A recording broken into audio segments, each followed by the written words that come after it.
రామాయణంలో సుందరకాండలో 9th సర్గ. ఇక్కడ హనుమంతుడు రావణాసుడు యొక్క అంతఃపురాన్ని బాగా పరిశీలించి చూడటం గురించి చెప్పబడింది. తస్యాలయ వరిష్టస్య మధ్యే విపులమాయతం దదర్శ భవన శ్రేష్టం హనుమాన్ మారుతాత్మజః. శ్రేష్టమైన పుష్పక విమానంలో ఉన్న భాగాలు విభాగాలు, దాని మీద చిత్ర విచిత్రంగా శోభాయమానంగా ఉన్నవి, ఆ శిల్పాల దగ్గర నుంచి అన్నీ చక్కగా ఇంత విశాలంగా ఇంత శోభాయమానంగా, పైగా ఇటువంటి బలవంతమైన రాక్షసులు ఎలా అయితే పెద్ద పెద్ద శరీరాలు కలిగి ఇంత ఉన్నారో అటువంటి వాళ్ళే చాలా మంది అందులో కూడా ఉండగలిగినంత విశాలంగా ఉన్నది. మహామహా భవనాల రూపంలో అవన్నీ ఉన్నాయి. అవన్నీ చూశాడు వాయుసూతుడన్న హనుమంతుడు. అర్ధయోజన విస్తీర్ణ మాయతం యోజనం మహత్ భవనం రాక్షసేంద్రస్య బహు ప్రాసాద సంకులం. రావణాసుడు ఒక మహాభవనం చుట్టూ కూడా పెద్ద పెద్ద గోడలతో ఉన్నాయి. అక్కడ ఉన్నవన్నీ అలాగే ఉన్నాయి. అయితే ఇక్కడ విశేషంగా ఇంకా పెద్దగా ఉన్నాయి. పైగా బోల్డ్ ప్రాకారాలు ఇందులో ఉన్నాయి. ఈ భవనం ఎంత విస్తారంగా ఉంది అంటే ఒక అరయోజనం వెడల్పు ఉంది, ఒక యోజనం పొడవు ఉన్నది. అంటే దగ్గర దగ్గర 6 కిలోమీటర్లు, అలాగే 13 కిలోమీటర్లు విస్తరించి ఉన్నది, అంత విశాలంగా. మార్గమానస్తు వైదేహి సీతా మాయాతలోచన సర్వతః పరిచక్రామ హనుమాన రీసూధన. శత్రువుని సంహరించటంలో చాలా సకల సమర్థత కలిగి ఉన్నవాడైన హనుమంతుడు ఇక్కడ విశాలమైన కళ్ళు కలిగిన ఆ సీతాదేవిని వెతుకుతూ వెతుకుతూ ఆ భవనమంతా తిరిగి తిరిగి చూశాడు, ఎక్కడ సీతమ్మ కనిపిస్తుందా అని. ఉత్తమం రాక్షసావాసం హనుమానవలోకయన్ ఆససాధాత లక్ష్మీవాన్ రాక్షసేంద్ర నివేశనం. సర్వ శుభ లక్షణాలు కలిగిన హనుమంతుడు ఈ రాక్షసులకి నిలయాన్నంతా కూడా పరికించి పైగా ఇక్కడ వైభవంతో ఉంది. బోల్డు రకాల వ్యామోహాలకి గురి చేసేలాగా ఉంది. అన్నీ ఉన్నప్పటికి కూడా ఎన్నోసార్లు చూశాడు కానీ దేనికి లోబడకుండా, తన లక్ష్యాన్ని విస్మరించకుండా సీతమ్మ కోసమే వెతికాడు. ఇంత రావణాసుడు ఒక పెద్ద పెద్ద భవనాల్లో అన్ని రకాలవన్నీ ఉన్నాయి కానీ అన్నీ వెతికి చూశాడు కానీ ఎక్కడా సీతమ్మ కనిపించలేదు. చతుర్వింశానిర్ద్విరత్యైః త్రివిశానిస్తథైవ చ పరిక్షిప్తమా సంవాదం రక్షమాణముదాయుధ్యేః. విశాలమైన భవనాల్లో 2 3 4 అంటే ఇక్కడ చాలా విశేషమైనవి ఉన్నాయి. ఈ విశేషమైనవి ఎలా ఉన్నాయంటే మత్తగజాలు ఎలా ఉంటాయి అంటే దానికి దంతాలు కొన్ని విశేషంగా ఉంటాయి, కొన్ని 2 ఉన్నాయి, కొన్ని 3 ఉన్నాయి, కొన్ని 4 ఇటువంటివన్నీ అక్కడ ఉన్నాయి. అలాగే ఇక్కడున్న రాక్షస యోధులు ఎలా ఉన్నారంటే అన్ని రకాల ఆయుధాలని చేతబట్టుకుని అన్ని రకాలుగా సర్వసన్నుదులే ఉన్నారు. వీళ్ళందరి చేత ఆ భవనము రక్షింపబడుతుంది చాలా సురక్షితంగా. లంకలోకి చొరబడటమే జరగనిది, పైగా రావణాసుడు భవనంలోకి వెళ్ళటం అన్నది ఇంకా దుర్లభము. అటువంటి ప్రదేశానికి వచ్చాడు హనుమంతుడు. రాక్షసేభిశ్చ పత్నీభి రావణస్య నివేశనం ఆహృతాభిశ్చ విక్రమ్య రాజకన్యాభిరావృతం. ఇలా ఆ మహాప్రాసాదాలు, అక్కడ మళ్ళీ చాలా మంది స్త్రీలు ఉన్నారు, రాక్షస స్త్రీలు ఉన్నారు, రావణాసుడు ఒక భార్యలు ఉన్నారు. ఇంకా ఇతడు పరాక్రమ చేత కొంతమందిని బలవంతంగా తీసుకొచ్చాడు, కొంతమంది రావణాసుడి మీద మోహానికి లోబడిపోయి వాళ్ళు వచ్చిన వాళ్ళు ఉన్నారు. ఇలా తీసుకొచ్చిన రాజకన్యలు రాక్షస స్త్రీలు అందరితో కూడా అక్కడ నిండిపోయి ఉన్నది. తన్నక్రమాకరాకీర్ణం తిమింగిలూజుషాకునం వాయువేగ సమాధూతం పన్నగిరీవ సాగరం. ఆ మహాభవనంలో ఇక్కడ మళ్ళీ ఏవైతే వనాలు ఉపవనాలు ఇట్లాంటి చాలా ఉన్నాయి. అయితే ఇక్కడ మొసళ్లతో ప్రమాదకరమైన చేపలతో నీటిలో ఉండవలసిన ఈ జీవరాశులు కూడా చాలా ప్రమాదకరమైనవన్నీ అక్కడ ఉన్నాయి. వీటినన్నిటినీ కూడా హతమార్చి మింగివేయగల తిమింగలాలతో, ఆ చేపలతో, అలాగే విషసర్పాలతో, పెనుగులాటతో ఆకాశమంతా ఉన్నట్టుగా ఉవ్వెత్తులూగుతున్న పెద్ద పెద్ద తరంగాలతో వ్యాపించిపోయిన మహాసాగరంలాగా అన్నీ ఉన్నాయి ఇక్కడ. ఇది లేదు అది ఉందంటాను కానీ ప్రతిదీ కూడా అటువంటివే ఉన్నాయి. యాహి వైశ్రవణే లక్ష్మీ యాచేంద్రీ హరివాహని సారావన గృహే సర్వ నిత్యమేవానపాయిని. అంటే ఇక్కడ ధనపతుల దగ్గర అన్ని రకాల సంపదలు ఉన్నాయి ఇక్కడ రావణాసుడి దగ్గర. ఇది లేదు, అది లేదంటానికి వీలు లేదు. ఎలా అయితే ధనానికి అధిపతి అయిన కుబేరుడు యొక్క భవనం ఇది. అందుకుని సర్వ సంపదలకి వైభోగాలకి కూడుకుని ఉన్నది. అందులో ఏదైతే ఉచ్చేశ్రవము అంటే దివ్యమైన అశ్వము, వాహనం కలిగిన ఇంద్రుడు ఐశ్వర్యాలు శోభలతో ఎలా ఉంటాడో ఈ రావణాసుడన్న ఈ రాక్షసరాజు కూడా ఈ భవనంలో కూడా స్థిరంగా అన్ని రకాల తేజస్సులతో వైభోగాలతో కూడుకున్నవన్నీ ఇక్కడ ఉన్నాయి. యాచారాజ్ఞః కుబేరస్య యమస్య వరుణస్య చ తాదృశీ తద్విశిష్టా వా బుద్ధి రక్షో గృహేష్వ్యః. రావణాసుడు ఇక్కడ కొడుకులు అలాగే తన సోదరులు మంత్రులు వాళ్ళ గృహాలన్నీ కూడా తన గృహానికి చుట్టూ ఉన్నాయి. ఇవందరూ కూడా అలాగే సకల సంపదలతో ఉన్నాయి ఆ భవనాలు కూడా. అలాగే యక్షరాజైన కుబేరుడు యొక్క యముని యొక్క ఏవైతే దిక్పాలకులు ఉన్నారో యముడు వరుణుడు కుబేరుడు వీళ్ళందరూ కూడా సమృద్ధిగా సంపదలతో ఉన్నవాళ్ళు. అయితే ఇక్కడ వాళ్ళు ఎలా అయితే ఉన్నారో అలాగా రావణాసుడు యొక్క ఈ సోదరులు అలాగే అతని మంత్రులు కూడా ఇట్లా అన్ని రకాల వైభోగాలతో కూడుకుని ఉన్నారు. వారికంటే ఇంకా గొప్పగా వీళ్ళ దగ్గరే ఉన్నాయేమో అని అనిపిస్తున్నాయి. తస్య హర్మస్య మధ్యస్థం భీష్మాచార్యస్సు నిర్మితం బహు నిర్యూహ సంకీర్ణం దదర్శ పవనాత్మజః. ఈ మహాప్రాసాదాల మధ్య భాగంలో ఒక విచిత్రమైన భవనం ఉంది. చుట్టూ ఉన్నవి బాగున్నాయి, మధ్యలో ఉన్నది ఇంకా విశేషంగా ఉన్నది. అక్కడ విశేషమైన ప్రతిమలతో అద్భుతంగా నిర్మించబడి ఉన్నది. దానిని ఆ హనుమంతుడు చూశాడు.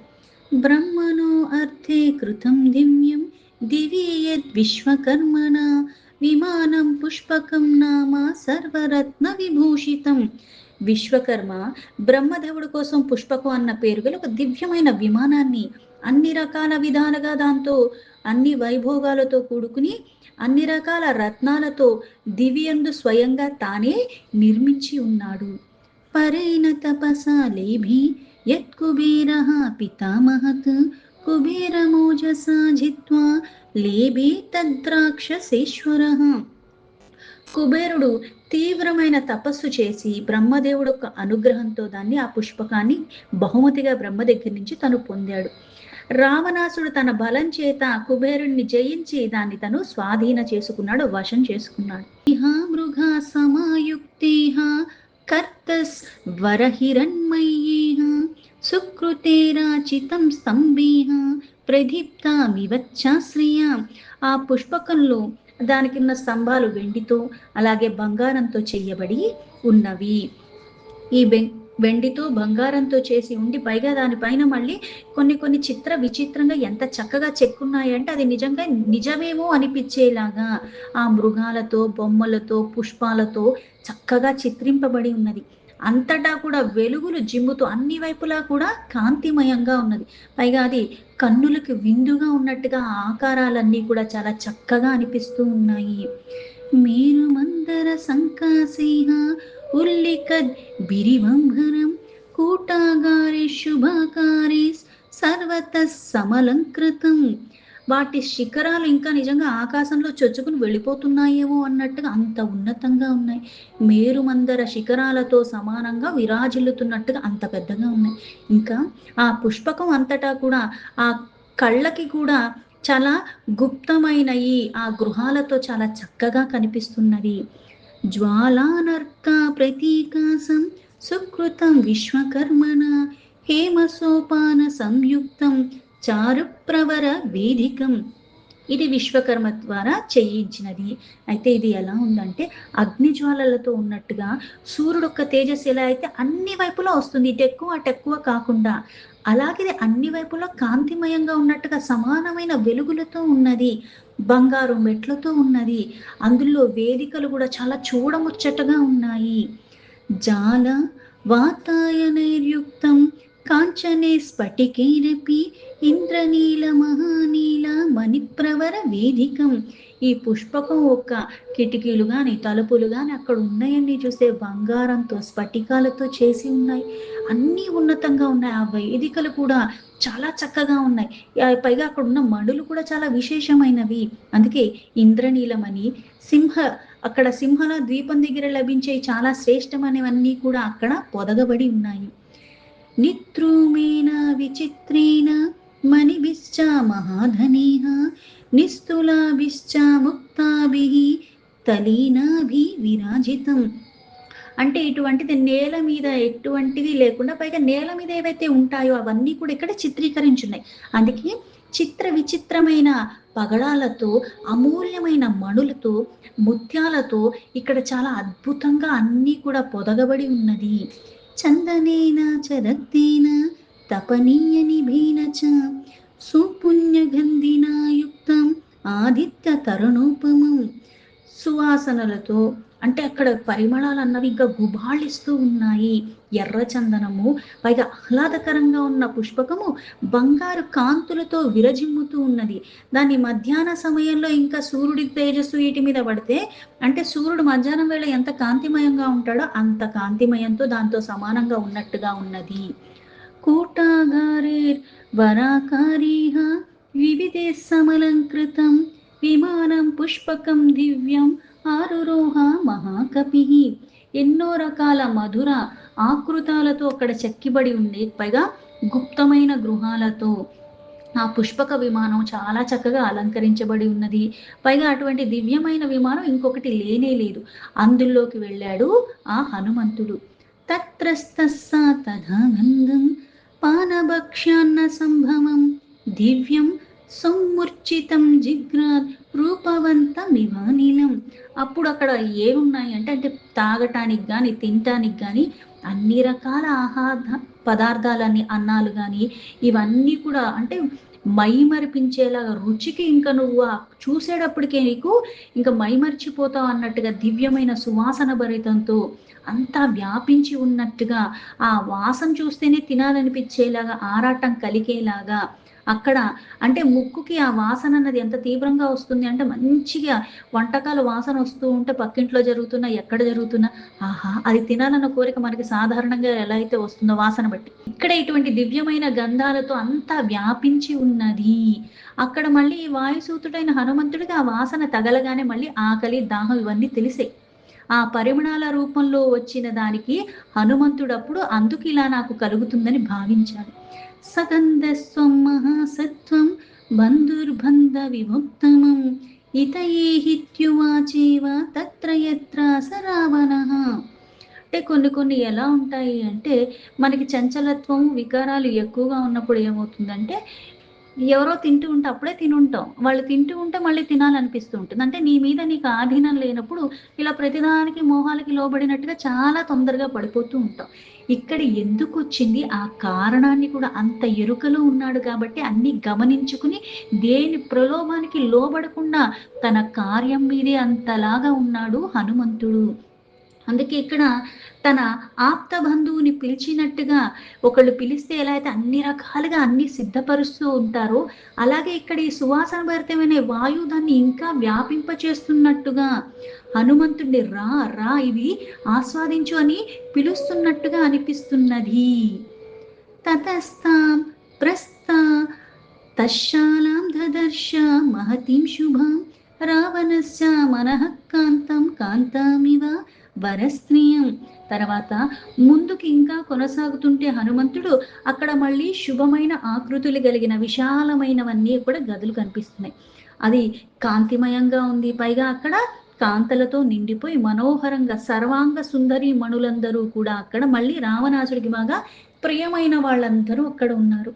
మణిసోపాన వికృతాం హేమజాల విభూషితాం స్ఫటికేరవృతాతలాం దంతాంతరీత రూపికాం.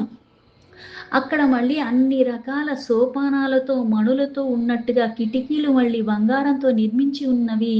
అక్కడ అన్నీ కూడా స్ఫటికంలాగా చాలా చక్కగా వీటితో పొదగబడి ఉన్నాయి. అందుకని ఎలా ఉన్నాయంటే ఒకదాని కాంతి ఇంకొకదానికి ఇంకా కాంతిని తెస్తున్నట్టుగా ఉన్నది. ముక్తాభిశ్చ ప్రభాలిశ్చ రూప్యచామీకరీరపి విభూషితాం మణిస్తంభే సుబహుస్తంభ భూషితాం. అక్కడ మళ్ళీ ఆకాశానికి పంచుతున్నట్టుగా అంత కాంతిమయంగా ఉండి ఎన్నో రకాల స్తంభాలు ఉన్నాయి. ఈ స్తంభాలకు కూడా మణులు పెట్టి ఉన్నాయి. వెండితో, బంగారంతో ఉండి ఇవి కాంతిమయంగా ఉన్నవి. ఇలా వాటిపై మళ్ళీ ముత్యాలతో అలాగా ఇవన్నీ కూడా అమర్చబడి ఉన్నాయి. సమేహ రుజుభిర్యుచ్చేహ సమంతా సువిభూషిత్యేహ స్తంభేహ పక్షేరివాత్యుచ్చేహ దివం సంప్రస్థితామివ. ఆ స్తంభాలన్నీ కూడా సమానంగా ఉన్నాయి. ఏ మాత్రం వంకర లేదు. దీంతో దాంతో పోలిస్తే మళ్ళీ కొంచెం అటు ఇటుగా ఉంటాయి. కానీ ఇక్కడ అన్నీ ఒకేలాగా ఉన్నాయి. కాంతిమయంగా మెండితో, బంగారాలతో, మణులతో పొదగబడి ఒక కాంతి ఇంకో కాంతికి ఇంకా కాంతిని పంచుతున్నట్టుగా ఉన్నాయి. అందుకని అమూల్యమైనవన్నీ కూడా దీనికి పొదగబడి అది ఇంకా అమూల్యంగా అనిపిస్తూ ఉన్నది. ఎత్తైన స్తంభాలు విశాలమైన ఆకాశానికి ఎగిరిపోతున్నాయన్నట్టుగా అంత పెద్ద పెద్దగా ఉన్నాయి. మహత్యాకుదయాస్తీర్ణం పృథివీ లక్షణంకయ పృథివీమివ విస్తీర్ణం సరాష్ట్ర గృహమాలిని. ఆ భూతలం పైన అంటే ఏవైతే మనకి భూమి మీద నదులు, సముద్రాలు ఇవన్నీ కూడా ఎక్కడికైతే చేరుతాయో అలాగే అన్ని విశాలంగా ఉండి అన్ని రకాల సౌభాగ్యాలతో, సిరులతో చిత్రంగా, విచిత్రంగా ఉన్నవన్నీ ఇక్కడ అమర్చబడి ఉన్నాయి. అందువలనది ఇటువంటిది ఇంకా ఎక్కడా ఉండదు. అలా చాలా అందంగా అక్కడ మళ్ళీ ఎన్నో రకాలుగా అవన్నీ కూడా అమర్చబడి ఉన్నాయి. అందానికి అందం అన్నట్టుగా గృహాలతో నిండిపోయి అంత చక్కగా ఉన్నది ఆ ప్రదేశం అంతా. నాదితం మత్త విహంగేహ దివ్యగంధాదివాసితం పరాధ్యాస్తరణోపీతం రక్షోధీపనిషీవితం. అందుకని పరవశం అంటే కొన్ని చూస్తూ ఉంటే అమూల్యమైనవి చూసేసరికి ఇంకా ఎక్కడ లేనివన్నా కూడా ఆరాటం, ఉబలాటం వచ్చేస్తూ ఉంటాయి. ఇటువంటివన్నీ కూడా పరవశింప చేసేలాగా అవన్నీ మళ్ళీ ఇవే కాకుండా అక్కడ మళ్ళీ పక్షులొక్క శబ్దాలు మారుమ్రోగిపోతున్నాయి. దివ్యమైన పరిమళాలు వస్తున్నాయి. అంటే ఇక్కడ పువ్వుల దగ్గర నుంచి వచ్చే గంధాలు ఇవన్నీ వేరు. మళ్ళీ ఆహార పదార్థాలు కూడా అంత రుచికరమైనవి, అవి కూడా సువాసనలు వస్తున్నాయి. ఇక్కడ కంటికి చాలా మంచిగా కనిపిస్తున్న దృశ్యాలన్నీ ఉన్నాయి. అలాగే ఇప్పుడు శబ్దాలు కూడా ఆ పక్షులొక్క ఆ శబ్దాలు కూడా మారు మ్రోగిపోతూ ఉన్నాయి. ఈ సర్వోత్తములైన అవన్నీ కూడా అక్కడ చాలా అందంగా ఉన్నాయి. అటువంటి ఆ రావణాసుడు యొక్క భవనం, ఆ భవనంలో రావణాసుడు నివసిస్తున్నాడు. ధూమ్రామఘరు ధూపేన విమలాం హంస పాండురాం చిత్రాం పుష్పోపహారేణ కల్మాషీమివ సుప్రభాం. అది స్వచ్ఛంగా హంసలాగా తెల్లగా కాంతితో శోభాయమానంగా ఉండి ఇక్కడ మళ్ళీ ధూపం, అగరు ధూపాలతో మళ్ళీ చక్కగా ఉన్నది. పుష్పాల హారాలతో చిత్రంగా ఉన్నది. చిత్ర విచిత్రమైన వర్ణాలతో అన్ని రకాల రంగులతో ఉన్నది. అలాగే ఇక్కడ కాంతి, ఆ మెరుపులు, ఇలా వశిష్ఠుని ధేనువుల కామధేనువు ఎలా అయితే ఇది కావాలంటే అది ఇచ్చేస్తుంది, ఎంత కావాలంటే అంత ఇచ్చేస్తుంది, ఇప్పుడంటే ఇప్పుడే ఇచ్చేస్తుంది, అలా అనిపిస్తున్నది. ఇక్కడ సకల కోరికలు తీరటానికి ఇక్కడ అన్ని రకాలుగా ఉన్నాయి అనిపిస్తున్నది. మనస్సంహ్లాద జననీం వర్ణస్యాపి ప్రసాదినీం తాం శోకనాశీనీం దివ్యాం శ్రేయస్సంజననీమివ. ఇది మనస్సులకు చక్కని అంటే ఆ మనస్సుకి ఏవేవి కావాలనిపిస్తుందో అవన్నీ ఇక్కడ ఉన్నాయి. అందుకని మనస్సుకి ఆహ్లాదకరాన్ని ఇచ్చేది. అక్కడ వన్నెలు, చిన్నెలు, రంగులు, హంగులు ఇవన్నీ చూస్తూ ఉంటే ఎటువంటి శోకాన్నైనా అది తొలగిచ్చేస్తూ ఉంటుంది. అన్ని రకాల దివ్య సంపదలకి నెలవై అక్కడ ఉన్నది. అవన్నీ చూశాడు హనుమంతుడు. ఇంద్రియానింద్రియార్థేస్తూ పంచ పంచభిరుత్తమేహ తర్పయామాస మాతేవ తథా రావణ పాలిత. ఇంద్రియాలకి అర్థాలంటే ఎలా అయితే జ్ఞానేంద్రియ, కర్మేంద్రియ ఉన్నాయి. కర్మేంద్రియాన్ని ప్రభావం చేసేది జ్ఞానేంద్రియాలు. అంటే ఒక శబ్దానికి, రసానికి, రూపానికి, స్పర్శానికి, ఈ సుగంధాలకి అన్నిటికీ కూడా వశమైపోతూ ఉంటాం. ఒకటికి ఇంకోటి ఇంకా మళ్ళీ ఉద్వేగం పెంచేలాగా ఉంటుంది. అందుకే ఇక్కడ ఈ ఇంద్రియాల అర్థాలు అవన్నీ కూడా దానికి సంతాన రూపంలో ఏవైతే పంచేంద్రియాలు ఉన్నాయో అన్నిటికీ తృప్తి కలిగేలాగా అటువంటివన్నీ ఇక్కడ ఉన్నాయి రావణాసుడు పరిపాలనలో. అటువంటివి హనుమంతుడు చూశాడు కానీ ఏ ప్రలోభానికి లోబడలేదు. దీంతో రామాయణంలో సుందరకాండలో 9th సర్గాలో 30 శ్లోక సంపూర్ణం.